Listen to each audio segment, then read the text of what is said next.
Hello शिक्षक साथियों, नमस्कार। आपने देखना शुरू कर दिया आपका अपना YouTube channel DS Mishra official और आपका अपने चैनल में एक नए वीडियो के साथ आपका पुनः हार्दिक स्वागत है। और वह वीडियो संबंधित होगा कि जैसा कि मैंने आपसे कहा था कि विशिष्ट शिक्षकों के काउंसलिंग के संबंध में या विद्यालय आवंटन इत्यादि के संबंध में जो भी एक छोटी बड़ी लेटेस्ट अपडेट आएगी, उस अपडेट को मैं आपके लिए लेकर के आऊँगा। और उसी कड़ी में अभी का सबसे बड़ा लेटेस्ट अपडेट जो काउंसलिंग के संबंध में है कि सक्षमता परीक्षा उत्तीर्ण जो विशिष्ट शिक्षक बनने वाले हैं उनके काउंसलिंग पर रोक लग गई है। तो उसी के संदर्भ में आज का वीडियो होने वाला है कि काउंसलिंग पर रोक क्यों लग गई है और यह काउंसलिंग कब होगी और विद्यालय आवंटन कब तक होगा, शिक्षा विभाग ने अपने ट्वीट में क्या कहा है, सभी को हम लोग देखने वाले हैं।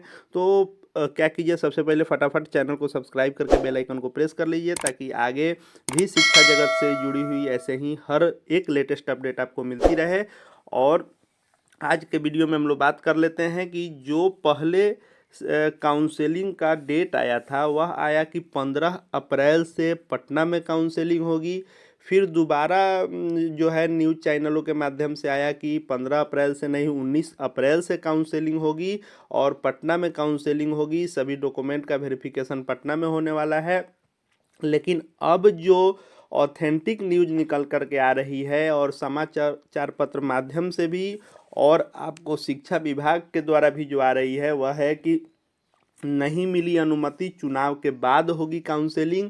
यानी जैसा कि पूर्व के वीडियो में मैंने बताया था कि अभी सूत्रों के हवाले से ही खबर है और शिक्षा विभाग राज्य निर्वाचन आयोग से अनुमति मांगा है। अनुमति मिलेगी तो ही काउंसलिंग होगी। तो मैंने पहले ही कहा था कि अनुमति पर डिपेंड करता है कि काउंसलिंग होगी या नहीं होगी।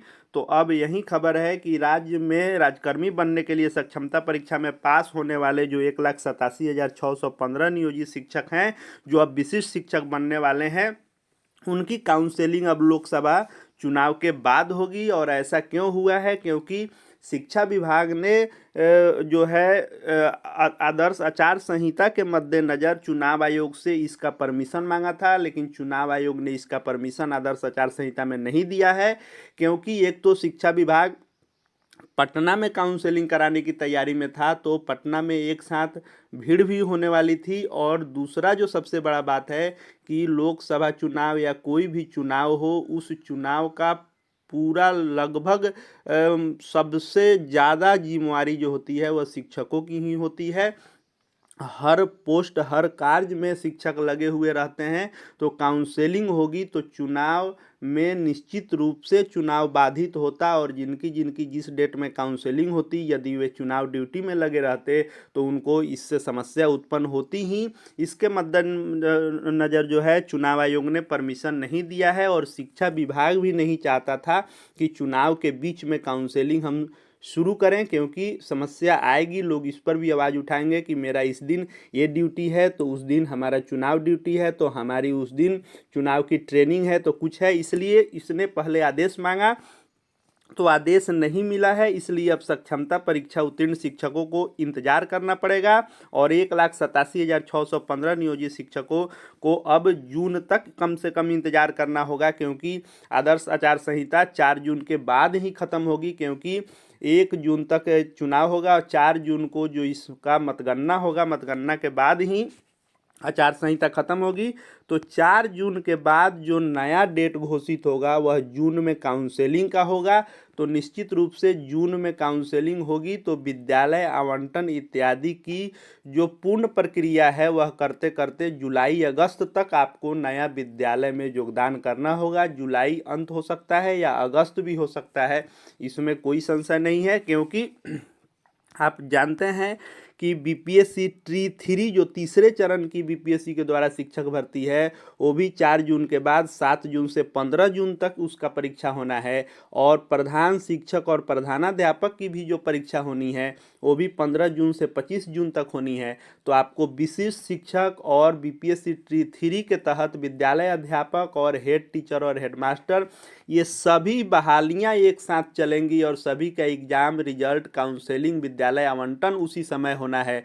तो जून से लेकर के अगस्त के बीच में ये तीनों जो है काउंसलिंग से लेकर के और विद्यालय आवंटन की प्रक्रिया अब आगे पीछे लगभग एक साथ चलने वाली है। तो यह आप मान करके चलें कि यह ऑथेंटिक न्यूज़ है। इसका एक और आप देख सकते हैं कि शिक्षा विभाग से किसी ने ट्विटर पर यह जानकारी मांगी थी कि आदर्श आचार संहिता के बाद काउंसलिंग की तिथि जारी की जाएगी। जो शिक्षा विभाग ने जवाब दिया है, किसी ने पूछा था कि काउंसलिंग जो सक्षमता परीक्षा उत्तीर्ण है उनकी काउंसलिंग की डेट जो है कब जारी की जाएगी, तो बिहार एजुकेशन डिपार्टमेंट के ऑफिशियल यह जो एक्स जो हैंडल है वहाँ से एक्स हैंडल पर इन्होंने जानकारी दी कि आदर्श आचार संहिता के बाद ही काउंसलिंग की तिथि जारी की जाएगी। तो यह क्लियर हो गया है कि 4 जून के बाद ही काउंसलिंग होगी और जुलाई से लेकर अगस्त तक आपको नया विद्यालय आवंटन में देरी हो सकता है। इसलिए अब थोड़ा सा आपको इंतज़ार करना पड़ेगा। आगे जो भी एक एक लेटेस्ट अपडेट आएगी शिक्षा विभाग एवं शिक्षकों से संबंधित, तो मैं आपके लिए लेकर के आता रहूँगा। इसलिए हमारे चैनल से जुड़ जाएंगे और चैनल को सब्सक्राइब करके बेल आइकन को प्रेस कर लेंगे। इस वीडियो को देखने के लिए आपका बहुत बहुत धन्यवाद।